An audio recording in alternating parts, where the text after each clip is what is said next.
Setelah berhasil menyelamatkan Mutiara dari genggaman Bejok dengan penuh perjuangan, Kenzo mengira bahwa semua bahaya sudah berakhir. Dengan hati yang lega bercampur rasa was-was, ia memutuskan untuk menitipkan Mutiara ke rumah Sandra. Menurut Kenzo, rumah itu bisa menjadi tempat persembunyian sementara jauh dari kejaran Bejok yang tentu tidak akan tinggal diam. Ia merasa pilihan itu adalah keputusan paling tepat agar Mutiara bisa beristirahat dan memulihkan diri setelah trauma yang dialaminya. Namun ternyata langkah Kenzo justru menjerumuskan Mutiara ke dalam penderitaan baru yang tidak kalah berat.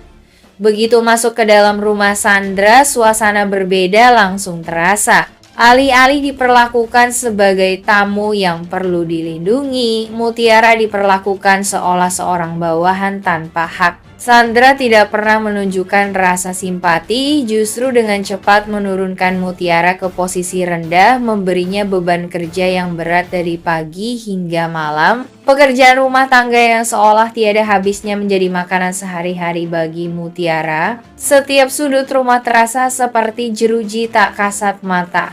Mutiara tidak hanya lelah secara fisik tetapi juga secara batin.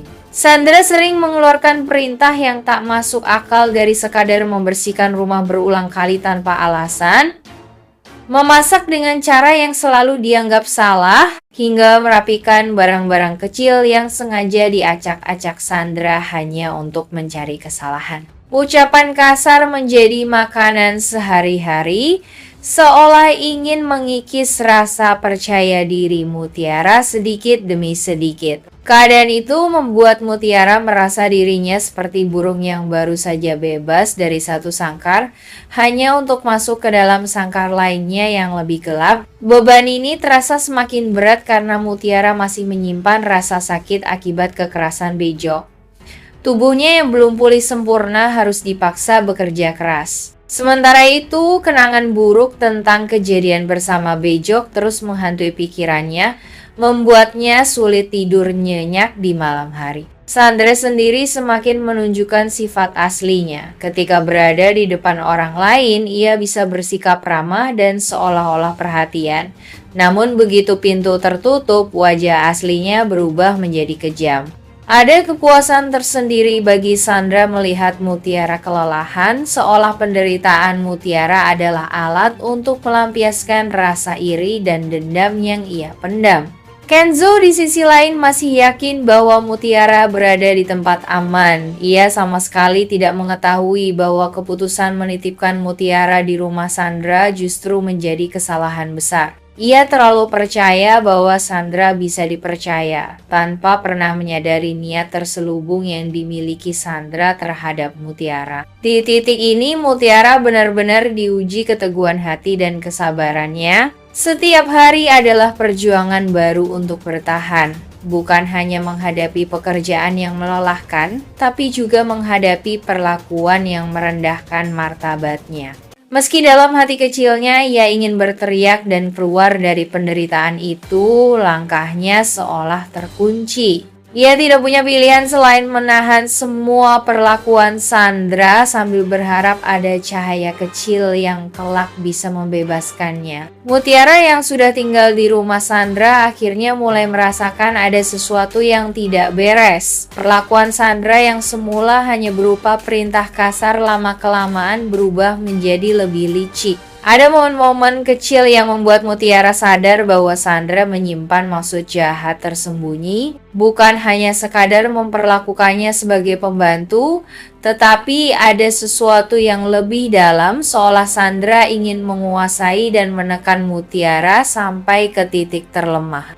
Sandra sering sengaja membuat Mutiara salah langkah, misalnya dengan memberikan instruksi yang berlawanan, lalu menyalahkannya secara berlebihan. Bahkan Mutiara beberapa kali dipaksa untuk melakukan pekerjaan berbahaya yang berisiko melukai dirinya. Perlakuan semena-mena itu perlahan membuka mata Mutiara, membuatnya yakin bahwa Sandra tidak pernah berniat baik sejak awal.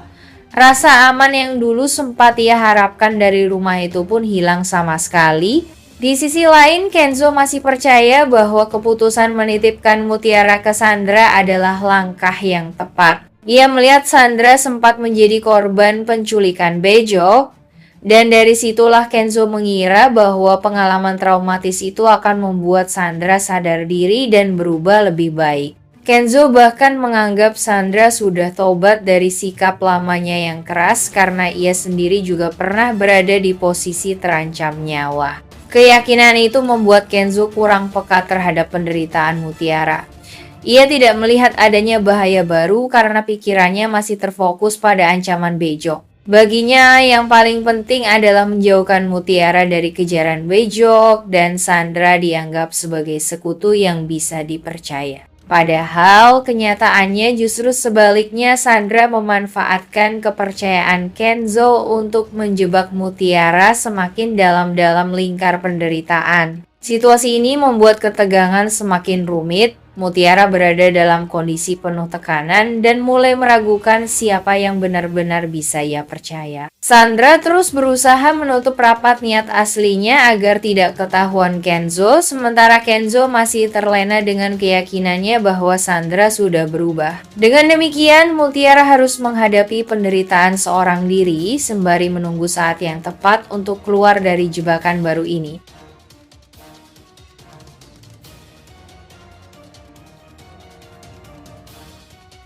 Pria itu adalah ayah kandungnya. Perjalanan Kenzo kini menjadi penentu. Ia berpacu dengan waktu, melawan ketidakpastian, dan bertarung dengan rasa cemas yang menekan. Setiap detik sangat berarti karena jika ia terlambat sedikit saja, Mutiara bisa benar-benar dibawa keluar negeri dan hilang tanpa jejak.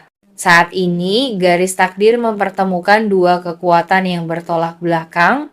Keputusasaan Bejok yang ingin segera menuntaskan misinya, dan tekad Kenzo yang ingin menyelamatkan Mutiara dari kebohongan besar yang hampir merenggut masa depannya. Keadaan semakin mencekam ketika Bejok yang sudah kehilangan kesabaran bertindak kasar terhadap Mutiara.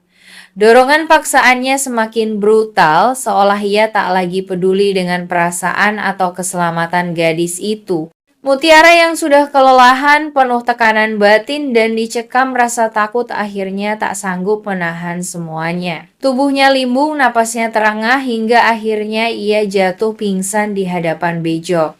Momen itu justru membuat situasi semakin berbahaya. Bejok yang panik mencoba menyadarkan Mutiara, tapi bukannya karena rasa sayang, melainkan karena ketakutan rencananya gagal.